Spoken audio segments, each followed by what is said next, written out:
Hello and welcome to the Kanawha Valley Hustlers. This is Joe Justice, and I'm here at the library. I ran into Millie. Millie, tell me, what's your hustle? My hustle is helping people be their best version of themselves in terms of good health. And I do that by teaching the Mediterranean lifestyle. The Mediterranean life. Now, I've heard of Mediterranean. Yeah. I've heard of the Mediterranean. What's the Mediterranean lifestyle? Well, it's very old. It's been around for a long time. I believe this is the way Jesus ate once upon a time. Interesting. And we don't know what supermarket he went to. Sure, that's true. But he ate off the land. He ate clean, fresh food. And people in the Mediterranean have perfected that. And they live long without disease, with minimal medication. And it's a lifestyle that came to the United States in 1993 by a group in Boston called Old Ways. And Old Ways is such an appropriate name because the Mediterranean lifestyle is old. But because it's old doesn't mean make it bad. It's something we all need to wrap our heads around and put that food in our mouth. You know what? I tend to think that the older ways are the better ways. What do you think? Well, I come from older mother and father, and I still do a lot of things the old way. Yeah. And I do that with pride. So, well, now, can you eat a Mediterranean diet in Appalachia? Yes, but you have to seek it out, because if you go to your mother's house, it's going to be tough. And your mother has learned her eating habits from her mother, and there's an awful lot of lard, and that is not good, or bacon grease, or what have you. So you do help out with, educating and helping people understand that. How do you do that? Well, we have group support, and we have meetings. We now meet at the Trinity Lutheran Evangelical Church, which is 1600 Canal Boulevard at Elizabeth Street. And there's everything around, so it's very, very wonderful to find. Plenty of free parking.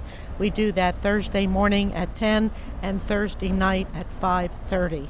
So group support is a very important component, and people from days of old who attended Weight Watchers know that group support is a helpful component. It makes things that could be better easier to deal with, because other people have the same issues that you do, or different issues, but still there's a lot of commiseration there. So you don't walk away feeling like, yours can't be fixed. Now, you mentioned Weight Watchers, and I'm curious, you didn't just come to this overnight, right? You've had a little bit of a journey. Could you tell us a little bit about that? Well, yes, I was fat all my life, and my obesity began around the age of 7 when my father began paying attention to me, and I went on his eating soirees. And from there, I became an obese person.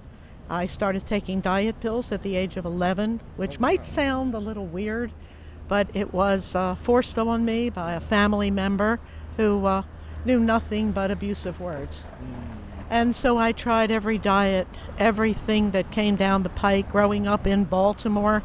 And at the age of 24, against my better judgment, I was advised to join Weight Watchers, and I wasn't going, because I do not need another failure attached to my name. Okay. I have had so many failures. And as my fortune would have it, I was dating someone at that time who likewise had a pretty horrific weight problem. So I encouraged him to join.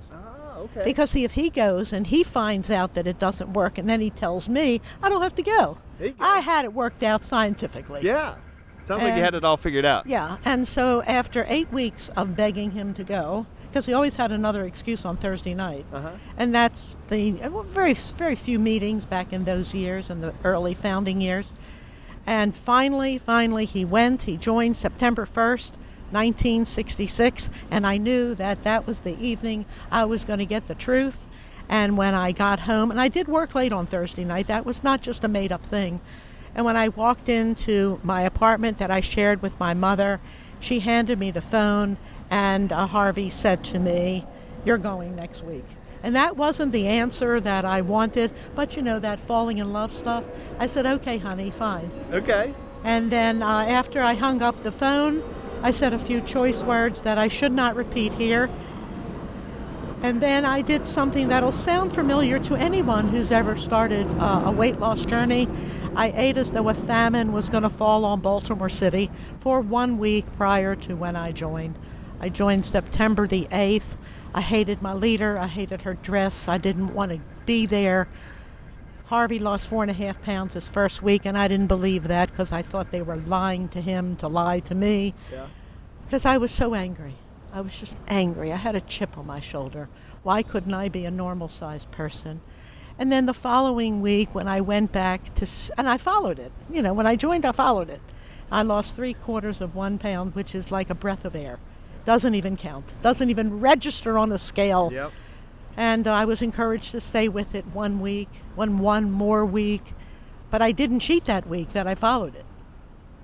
And then when I went back for the third weigh-in, and for the first time in years, the scale came just under 200 pounds. Oh, wow. I suddenly liked my leader. I liked her dress.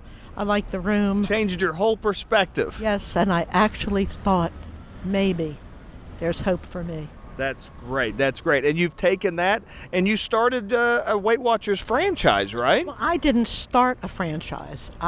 Because I was a Weight Watcher and I lost weight and I took the training and I became a leader in both Maryland and eventually in Virginia. That was my qualification to apply to Weight Watchers International for a franchise. And it's a lovely story that perhaps I can tell you in another podcast of how I discovered West Virginia. Oh, yeah, we're definitely going to have you back on that. But ultimately, it comes back around to where we are today with your Mediterranean diet and keeping you healthy. Not just a diet then, but a lifestyle, right? Absolutely. And people who get involved with the lifestyle that is Mediterranean, their health will improve. You know, you don't come for the weight loss, you come for the health, and you lose the weight. That's right. And so one follows the other, and you feel so darn good, and you want to keep doing it. And it's like one step in front of the other. Yeah. And it's an amazing concept. Great. Well, as we're kind of wrapping up here, could you tell us what's the best way to learn more about your classes, to get involved, to learn more about you? Well, to do all of that, on Facebook, our Facebook page is Mediterranean Mindset, and we're available for information there. There is a phone number to call for information. That's 681-313-7775. We meet at Trinity Lutheran Evangelical Church at the corner of Kanawha Boulevard and Elizabeth Street, and we do that Thursday in the morning and Thursday in the evening. There are modest fees that apply, and it's worth every penny because it helps you take the next step and the next step and the next step. I have many people who are successful and they've turned their life around, and there's a great deal of satisfaction and pride when you can do that. Great. Awesome. Thank you so much for joining us, Millie. We're definitely going to have to get you on again to learn about how you discovered West Virginia, okay? I would love to tell you that one. Great. Thank you for joining us. Thank you for watching and listening. This is Joe Justice, the Kanawha Valley Hustler, reminding you to hustle hard, hustle smart, and hustle with a smile.